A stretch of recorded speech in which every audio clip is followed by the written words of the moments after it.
Good morning, praise the Lord. ઈશ્વરનો આભાર માનતા આવો આજનું વચન જોઈએ. અમે સર્વ અશુદ્ધ જેવા થયા છીએ. અમારા સર્વ પુણ્યકર્મ મેલા લુગડાના જેવા છે. અમે સર્વ પાંદડાની પેઠે સુકાઈ જઈએ છીએ અને અમારા અપરાધો વાયુની પેઠે અમને ઉડાવી દે છે. યશાયા પ્રબોધકનું પુસ્તક, તેનો 64મો અધ્યાય અને તેની 6ઠ્ઠી કલમ. આજનો વિચાર.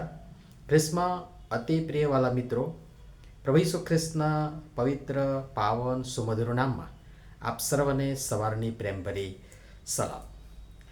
સર્વસામાન્ય એવી દરેકને લાગુ પડતી અને સ્વીકારવા લાયક મુખ્ય 4 બાબતો અહીંયા કલમમાં નોંધી છે.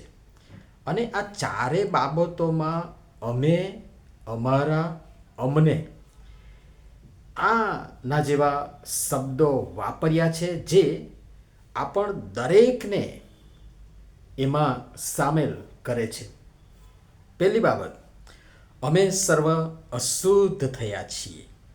કોઈ શુદ્ધ નથી, કોઈ પવિત્ર નથી, પણ પરમેશ્વર ચાહે છે કે તેઓ એટલે કે ઈશ્વર પોતે જેવા શુદ્ધ અને પવિત્ર છે તેવા આપણે પણ શુદ્ધ અને પવિત્ર બનીએ. જોકે ઈશ્વર જેવા શુદ્ધ અને પવિત્ર આપણે બની શકતા નથી ને રહી પણ શકતા નથી, કિંતુ એ માટે એમ કરવા તરફ અને થવા અને રહેવા તો કમસે કમ પ્રયત્ન તો કરી જ શકીએ. જે આપણને જે ઈશ્વર આપણી પાસે અપેક્ષા રાખે છે અને ચાહે છે એ પાયરી સુધી આપણને પહોંચવા મદદ કરે, સહાય કરે અને આપણે ત્યાં સુધી પહોંચી શકીએ. બીજી બાબત, અમારા પુણ્ય કર્મ મેલા લુગડાના જેવા છે. મારા, તમારા અને આપણી દ્રષ્ટિમાં બહુ સારા લાગતા કામ, એ સારા કામ કેવા છે, આપણે એ સિદ્ધને કરીએ છીએ કેવી રીતે અને કયા આશયથી, મકસદથી કે હેતુથી કરીએ છીએ, ને એમાં પણ આપણો સ્વાર્થ ભારોભાર ભરેલો હોય છે વગેરે આપણે સઘળા બાખૂબી જાણીએ જ છીએ. અને એટલે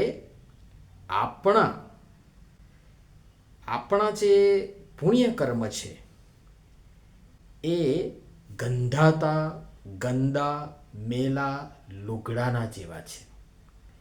એ મેલા ચીથરાના સમાન છે. ત્રીજી બાબત, અમે સર્વ પાંદડાની પેઠે સુકાઈ જઈએ છીએ.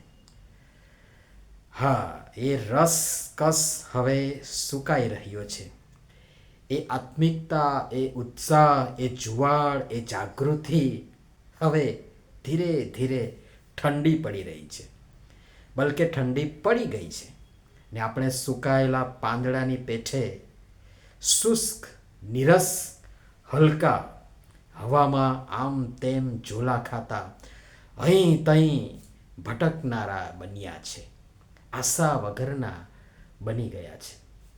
ચોથી બાબત, અમારા અપરાધો વાયુની પેઠે અમને ઉડાવી દે છે. એ સુકાયેલા પાંદડાની પેઠે ક્યારે ખરી પડીએ ને વાયરો જ્યાં ચાહે ત્યાં આપણને ઉડાવી જાય. હવામાં ઉડતા ફોતરા ને બરુની જેમ હવા આમ વાય તો આમ ને આમ વાય તો તેમ, આમથી તેમ ઉડતા પેલા કચરા ને ફોતરા ને પાંદડા જેવી હાલત આપણી આજે છે. કારણ આપણે ડાળીની સાથે કે વેલાની સાથે જોડાયેલા રહ્યા નથી. સીધું કહું તો ઈશ્વર અને ઈશ્વરના લોક સાથેની જે સંગતને આપણે પડતી મૂકી છે, અને એ સંગત પડતી મૂકવાનું મુખ્ય કારણ આપણને એકલા અટુલા બનાવી નાશ તરફ ઉડાવી લઈ જઈ સમૂળગો નાશ કરવા તરફ વધારી રહ્યું છે. ચેતો, સાવધાન, હોશિયાર. ક્યાંક સમય છેક વીતી જાય ને કચરા ભેળા મળી જઈ, સળગી જઈ, સમૂળગો નાશ થઈ જાય. અને પ્રભુ ચાહે છે કે આપણે બચી જઈએ, લીલાછમ હર્યા ભર્યા રહીએ ને વધીએ, શુદ્ધ પવિત્ર બનીએ ને ટકી રહીએ. અને એ માટેની પ્રક્રિયા કાપકૂપ, સોરાવું, ગોળાવું, કલમ થવું પણ જરૂરી બને છે. પણ એ થોડુંક કષ્ટદાયક હશે, પણ એમાંથી પસાર થઈશું, ગોળાશું, સોરાઈશું, કલમ થઈશું, કાપકૂપ થવા દઈશું, સુધારો વધારો થવા દઈશું, તો ફળ પણ ઝાઝા લાવીશું, જે ધણીને પુષ્કળ આનંદ આપશે, મનોરંજન આપશે, અને જેના માટે જ મને ને તમને તેમની વાડીમાં રોપ્યા છે. સમજો. પ્રભુ આ બધી બાબતો સમજવા આપણ સર્વની સહાય તથા મદદ કરો. નમીએ પ્રાર્થના કરીએ.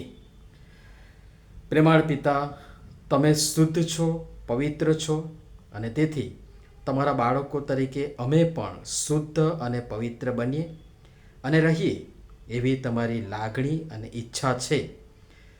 તમારી અમારા માટેની સારી, માન્ય, સંપૂર્ણ ઈચ્છા શોધી, સમજી, પ્રાર્થના સહિત તેને પૂર્ણ કરવા અને તમારા બાળકો તરીકે છાજે અને શોભે એ રીતે વર્તવા અને જીવવા કૃપા કરી અમ સર્વની તમે સહાય તથા મદદ કરો. પ્રભુ ઈસુના નામમાં આમીન. ધન્યવાદ.